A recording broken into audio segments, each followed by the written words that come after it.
Hi, everyone, and welcome back to another episode of Combating Cancer. I'm your host, Gwen Kelly, and for any first-time listeners, a little background information about me is that I was diagnosed with stage 3 astrocytoma brain cancer when I was 19. I created this podcast because I wanted to have a safe space where people in all stages of the cancer experience could come and share their stories, whether you're in treatment, remission, caregiving, or grieving the loss of someone you love. This platform is about connection, education, hope, and honesty. And today I have a really incredible guest joining me. I'm so excited about this conversation. I have Anthony Cesarini, which still feels strange to say because part of me feels like I should be calling him Mr. Cesarini. But hi, how are you? How are you, Gwen? I'm good. It's been a long time. I'm really glad we were able to finally catch up. You know, my dad is always on the phone with you, and honestly, I was feeling a little bit left out at this point. He's one of my best friends growing up, your dad. When your journey started from the beginning, he reached out and came out to New York where he grew up with us. And your dad came over and he went through what was happening with you and told us what was going on. As we were all sitting there at the table crying, he came through with his faith and his strength of everything. And it lifted all of us up. And he was so positive from the start and told us, I'm going to see this, I'm going to do this. She's going to be fine, but we're going to live, day to day and month to month and scan to scan, but everything's going to be fine. And we all believed him. He's been right. He has been right. And listen, I don't like to give him too much credit, but that man is always right. And he's probably listening right now with the biggest grin on his face. So we should probably stop before his head gets too big. Don't make his head too big. Well, you and I were talking a little bit before recording about how incredibly unique your experience with cancer is because almost everyone in your immediate family has been touched by it in some way. Would you walk us through that a little bit? I will. When I talked to you originally, I thought, I wasn't sure, but I figured I have enough story, maybe that would be interesting, especially when you talk about survivors. I come from a family of 5, my mother, my father, my brother, my sister, and myself. My father, well, I think we'll get into it a little bit more later, but my dad had cancer, prostate cancer, passed away at 68. My mom got lung cancer later in life. She was a smoker. She got lung cancer later in life. My sister got Hodgkin's leukemia when she was probably 57, 58 years old. And thank God, she got treatment. She's in remission. Everything's fine with her. And my brother got prostate cancer just this past year. He's 63 years old. And being that that's the history of what my father had, he would go regularly to screenings as I do. So they did catch it early and he had his procedure done and everything looks great. So thank God for him too. It looks like a good prognosis. So yeah, that is the 5 people in my family, and knock wood, I don't have any story. That's a lot to carry. Most people might have one family member affected, but multiple and across generations. I'm sure that created a different level of fear and uncertainty that has to linger even now. Absolutely. Since my dad had prostate cancer so young, me and my brother have been going since we were 40 years old for screenings. So I stayed year to year. So I just went for my past one, and this was the first one since he had his, and everything was good. So that was relieving for me. I actually had one of those full body scans just, because I thought it was good. It was offered, and I did that because I always have a worry because I was a first responder at 9/11, and a lot of people I know have come down with different illnesses, cancers. So that's even more so than my family history is always in the back of my mind. So I try to stay ahead of that. I get screened every year. And that's so important, what you just said about screening. Even for people listening who haven't had cancer touch their family, early detection can literally save your life. It's always better to know sooner rather than later. I know you mentioned your dad earlier and everything he went through with prostate cancer. How did he originally find out, and what was that like for you stepping into that support role? So when my dad, he was young for prostate cancer. I don't know if he had symptoms, but back then it wasn't like now with the screenings and the PSA tests and all the good things they have now to catch it early. So he saw something in the paper, I remember, like a free screening, and he went, and we were so shocked. He was only like 57 years old. I had just had my first son. We were going through life. We're happy. He came to see the baby and he let us know that he, diagnosed with prostate cancer. Being me, I started doing research right away on prostate cancer and survival rates, which at the time weren't as great as they are now, but they were still pretty good if they were caught early. Unfortunately for him, like I said, being so young, it was a very aggressive cancer, and they had to immediately remove his prostate and start hormone therapy for him and get him going on that, which was a big deal. There was a big surgery back then. He went through a lot, but he came through it okay. I would be with him to take him to chemo, and he didn't have to do chemo in the beginning. He only did radiation. But back then, radiation was, I think, a lot worse than it is now. It kind of did a lot of damage to surrounding tissue. And we didn't know it at the time. When it came back later, it was because I think a lot of it to do with the radiation, what it did to his surrounding areas. So during this time, when you were going with him to chemo and radiation and all those appointments, how were his spirits and how were yours? Growing up with this man being your protector, your constant, and suddenly you're the one caring for him. What did that shift feel like? Yeah, that's a good question. It was different to see, your father was always your, like you said, your protector. He was a big, strong guy, go through that and become a more weakened state, need more help. He held up for a long time, was strong. It was when it came back, like 9 years later, it was more bladder cancer and some other areas. He had a metastasized tumor. And that's when it really started to go down. And I would take him to the chemo and I would see his spirits were good. But what really was sad to me, what I remember most is he would do chemo and then they would go and do the CAT scan and I'd go in with him. And, the doctor would come in and he'd show the CAT scan and say, there's no shrinkage of the tumor. And watching his spirits, go down every time. Because the second bout, when he ultimately took his life, was it was never really any good news. It was just, bout of chemo, do the CAT scan, no good. Bout of chemo, do the CAT scan, didn't shrink. And then after like the second or third round, they were like, there's really nothing we could do. And that's when we took it to the end. And through all that, getting news after news with no real improvement, was he openly sharing his fears with you? Or was he the kind of person who kept this brave face on, like, I've got this, we'll keep going? Yeah, I think it was more that. He really kept going until it finally took him down to the point where, he had to go into the hospital. He spent a lot of time in the hospitals. He had, complications that needed surgeries. And, it got to the point where, like, enough is enough. If it's not going to get better, just stop doing surgeries on him and things like that. And we brought him to, there's a place over here in New York called Calvary Hospital, which is a beautiful place. It's where people who are at the end of life are taken care of. It's run by the Catholic hospital and they just take such great care of you. And, I don't want to say it's funny, but it's great because like they have guys come around with bar carts and they'd give them drinks in the hospital because they're at the end of life. So they were letting them enjoy whatever it is they did, It was a nice place for him to leave this earth. And we were there with him. And at the end, he had comfort from that. At least we saw the way they took care of him. And that was it. It's interesting you bring up hospice because I was actually talking to someone recently about how much stigma still exists around it. People avoid it, when in reality, hospice often provides the best pain management, the most relief, and honestly, the most peace in those final moments. It sounds like your dad really did get to experience that comfort. Yeah, that's very important, I think. I mean, having been a police officer too, there was a lot of times where, we get called, obviously, someone passes away in a home. And there was a lot of times where I would go to a house where someone passed away who was in hospice. And the family would be there, and you could just tell it was much more peaceful. It was much more cathartic for the family, for them. It just seemed like, that was a nice way to go. In my father's case, instead of hospice coming to them, which is a great thing, we took him to a hospice place, the hospital itself. But yeah, either way, I think it's a tremendous thing.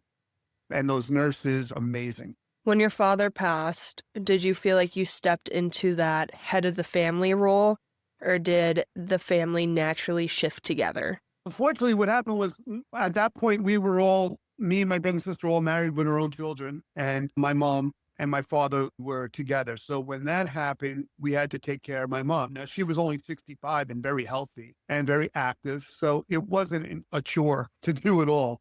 It was just have mom over for dinner. We'd all have different times when we would bring her over for dinner, or we'd go to her house and she would cook, and just to keep her occupied and to keep her like on track with family, to keep us around. And how are you doing emotionally during this time? Because no matter how old we get, our parents are still our parents. Losing that protector, even when you've prepared for it, is something you really can't prepare for? I think that's a good question, Gwen. So what it is it wasn't shock because we had a year to prepare. It was a relief at the end. But what I find most about my dad was I had such great memories of him and I had such peace because when you have that time to prepare and you can make all your peace and, just it sets up an easier way to, I hated the fact, like I said to you earlier, that he was only 68 and my kids got gypped of a grandfather because my older nieces and nephews got him more. I always felt jealous that my kids couldn't experience him being at their games and doing all the things he did was he was great that way. But, that's in a selfish way. That's how I felt. But to this day, I still think about him every day and something will pop up in my life. If every time I watch a Yankee game, I think of him or a Giant football game because those were the loves of his life. It's tough being a Giants fan, but yeah. Yeah. Ask your father about that. It's a bad day to be in the Kelly household when the Giants play. Let me tell you something. We used to go to each other's houses. Unfortunately, I was a Jet fan, so he's got one up on me because I haven't won anything in my lifetime. So I give him credit. So you and your siblings were there for your mom, and then years later, she was diagnosed with lung cancer.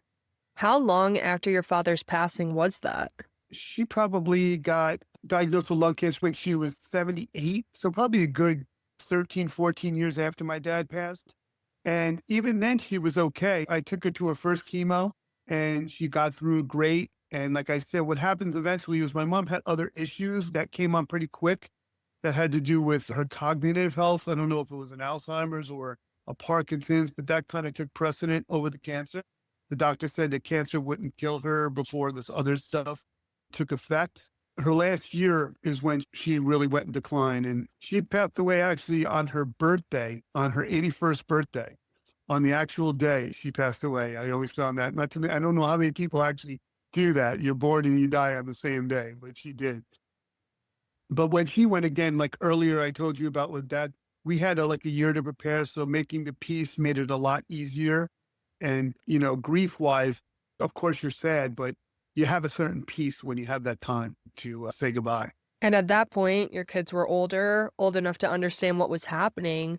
What was it like for them to lose their grandmother, especially since they didn't really remember losing your father? She passed away in 2018. So my youngest was 18 at the time. They got to spend time with her.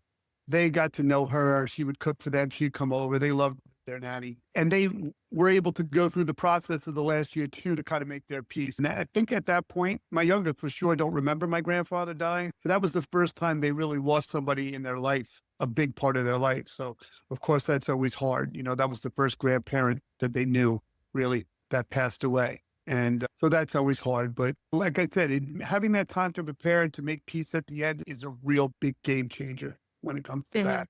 Yeah, I just think your story is incredibly unique and incredibly important. You've had cancer touch your life in so many directions, and because of that, you understand what a lot of people don't, how to truly show up for someone. If you had to give advice, the real, honest, this matters advice about supporting someone with cancer without being pushy or insensitive, what would you say? That's a good question. Well, with a parent or a family member, I would say it's a little different because obviously they're in family. You're going to be there for them. You're going to do whatever it is that they need help, whether it's a ride to the hospital, to the chemo, or whether they need you to cook for them that night or to help them get through whatever they have to get through. That's just automatic in most cases. I don't would say everybody, but if it's your family, what I find more, like I told you earlier, is I had friends who had cancer, a good friend of mine who had cancer that was terminal. And the advice I can give is if you have that friend, some people get really weird when it comes to cancer. All of a sudden, they don't want to know you anymore, or they, oh, sorry, I got other things to do when they call. I don't know. Everyone handles things differently. Me and my wife actually became closer with them when he got sick and did more with them and enjoyed more time with them. And I think that made him feel so good. And it also made us feel so good. And I think if there's anything we can do for that person who has cancers, be there for them, spend time with them, give them the call to see how they're doing. Because like I said, some people just, I don't know why it happens. Some people just back away. That's so true. I mean, I can name a handful of people I was positive would show up for me when I was diagnosed, and then they disappeared. It's upsetting, but eventually you realize they just don't understand. And you hope they never have to understand. Some people just are strange that way. I don't know what goes through their minds. And even like with you, Gwen, when your dad came and told us about your diagnosis and what your treatment's going to be and what has to be, I was always, even when your dad, we were always best friends here. And then when he moved away, we always kept in touch. But like life being life, sometimes months go by that we didn't keep in touch because who's busy with work and what's going on in your personal life. But since he's come, what happened to you happened, we stay in touch monthly. We get the scan reports. We're on top of it because we want to hear everything about your treatment. And he said to me one day, I so much appreciate you, reaching out or saying a prayer for Gwen on the day of her scan. And I'm like, are you kidding me, Chris? I mean, of course, that's what friends do. And so even as a friend of somebody who has somebody who's going through it, you have to be there for them because so many people shy away. And you're right. I can't tell you how many times I finish a scan, and before I even have the chance to text anyone, my phone is blowing up because my dad has already sent out a group message with the results. 100%. And We get the day before, we get say a prayer. She's going in for her scans. And then we get the good news a couple of days later and we say a prayer and it's fantastic. And that's what people underestimate, how far a simple text or prayer can go. It doesn't have to be some big gesture. Just knowing someone is thinking of you can completely change the tone of a day when you're going through treatment or just waiting for your scans. Oh, 100%. I think it can make all the difference in the world just to stay positive. I mean, you go through so much. You talked in your podcast about, the different things you think of when you're alone. Just to have people support you, be behind you is only going to help you. And I'm always happy to be a part of that. I think it's a very important thing. And I appreciate you so much, you and Phyllis both. Yeah, we made a promise to your dad that we're going to come out there. You came here though. Didn't we meet you? You came to our house one time, right? Yes, I did visit. Yes, you did. And then we promised him that we were going to come out maybe to the gala next year. So one way or the other, we're going to get out there and get to see you and give you a hug because I definitely want to do that. And I'm holding you to that promise, whether it's the gala or something else. I want to hug you both in person again. Well, I just want to thank you again for coming on and sharing your story. What you've lived through is incredibly heavy, but you've carried it with so much grace and positivity. And I think that's what people need to hear, that you can experience the hardest moments of your life and still love deeply, still laugh, still find joy, and still honor the people you've lost. I'm grateful for you, and I'm grateful you were willing to share this with us. Oh man, I appreciate you too. I'm so glad you had me on. When I heard your podcast, I was like, oh man, it was so great. So I wasn't even thinking about coming on, but then when we kind of connected, I'm like, yeah, I'll do anything. I'm glad to come on and, I'm glad to watch you keep doing what you're doing and keep punching and you're going to be great. I can't wait to come out there and meet you again. Well, that is all I have for you guys today. That is the end of Combating Cancer's episode. As always, please feel free to share this message with anyone who you think might benefit from hearing it. If you or someone you know want to come on and share your story or have a sponsorship inquiry, please feel free to reach out to me. My door is always open, and I will chat with you guys next Wednesday.